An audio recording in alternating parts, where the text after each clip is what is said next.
Deuxième chapitre.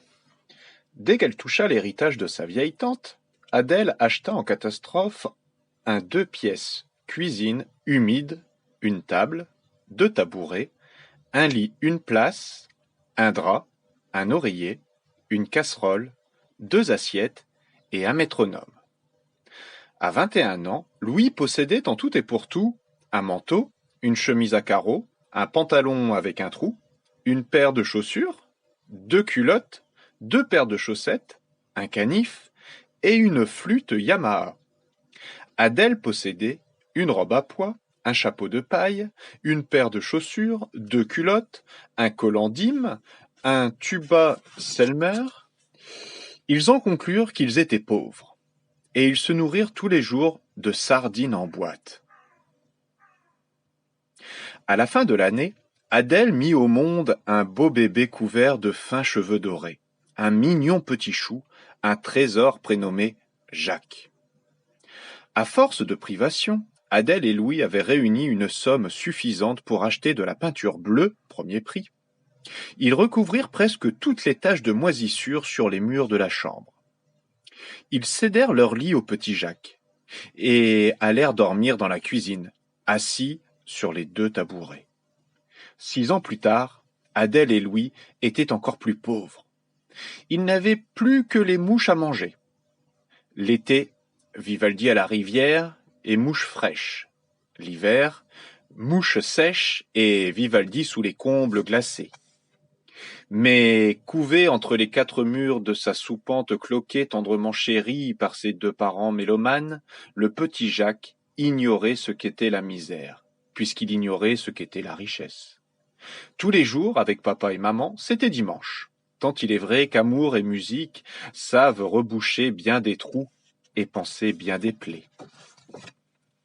Adèle et Louis envoyèrent Jacques à l'école pour apprendre à lire, à écrire, à compter, afin qu'il puisse être orienté par la suite vers une formation qui lui permettrait de déboucher, lui, sur l'apprentissage d'un bon métier.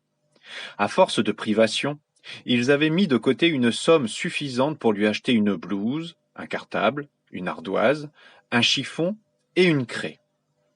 À l'école, Jacques se sentit donc comme les autres. Il n'était peut-être pas le premier de sa classe, mais il n'était pas non plus le dernier. Et grâce à son matériel qui sentait le neuf, il avait même pu s'attirer la confiance ou l'estime d'un ou 2 camarades.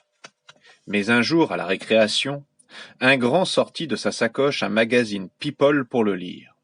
Jacques vit dans ce magazine une photo en couleur.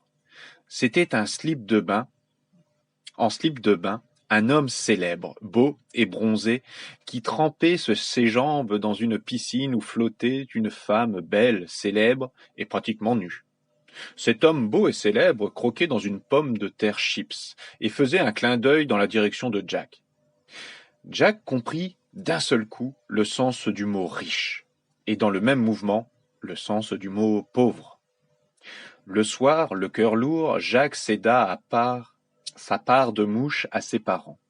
Il se coucha tôt, et avant de fermer les yeux, il regarda au plafond de sa chambre les écailles de peinture qui toutes les nuits tombaient en pluie sur son ventre creux. À minuit, il rêva qu'il était riche, qu'ils étaient tous riches, papa, maman, Jacques, et il croqua une chips bleue, puis une autre chips, puis encore une autre. Ainsi, toute la nuit, Jacques croqua des poignées et des poignées de chips de peinture bleue au plomb. Le lendemain, la peau marron, les idées en miettes, il manqua l'école. Une semaine plus tard, il trouva la force de soulever les paupières. La semaine d'après, on l'assit dans le lit. 7 jours plus tard, il avala 3 mouches entières. Le lendemain matin, il était à l'école. « Contrôle surprise !» claironna le maître en abattant sa règle sur le bureau. « Alors, monsieur Talboni, ces vacances, je constate qu'elles vous ont été profitables. Approchez-vous vite du tableau, que tout le monde puisse jouir du spectacle de votre splendide bronzage. Laissez-moi deviner, la mer, la montagne ? Mais j'y pense, vous ne vous êtes pas trop ennuyé, si loin de nous, non ? J'imagine que vous en avez profité pour repasser vos leçons et consolider vos connaissances, car qui avance ne recule pas. Attention, qui n'avance pas recule. Qui recule bascule, qui bascule meurt. Car voyez-vous, avancez, monsieur Talboni, je crois, moi, que c'est vivre. Oui, monsieur. Mais peut-être aviez-vous l'intention de nous expliquer le contraire, vous, du haut de vos 7 ans? Non, monsieur. Très bien, c'est excellent. Vous allez donc nous réciter l'alphabet à l'envers, de la lettre Z à la lettre A. Vous avez 10 secondes. 10, 9, Z, oui. 6, 5, Y, oui. 3, 2, X, oui. 1, 0, terminé. Ça nous fait un beau 3 tout rond. 3 sur 26, vous l'avez fait exprès, monsieur Talboni. Vous visiez le 3? C'est votre chiffre préféré, peut-être? Non, monsieur. Par conséquent, et dans votre propre intérêt, vous allez vous visser cette leçon au fond du crâne. La vie n'est pas un gros gâteau gratis que l'on peut bâfrer jour et nuit. Il faut faire des efforts. Il faut mettre les bouchées doubles. Avec une mentalité comme la vôtre, monsieur Talboni, n'espérez pas apprendre un jour un métier. Et le maître renvoya Jacques dans la classe avec un mot pour le directeur, qui le renvoya de l'école avec un mot pour les parents.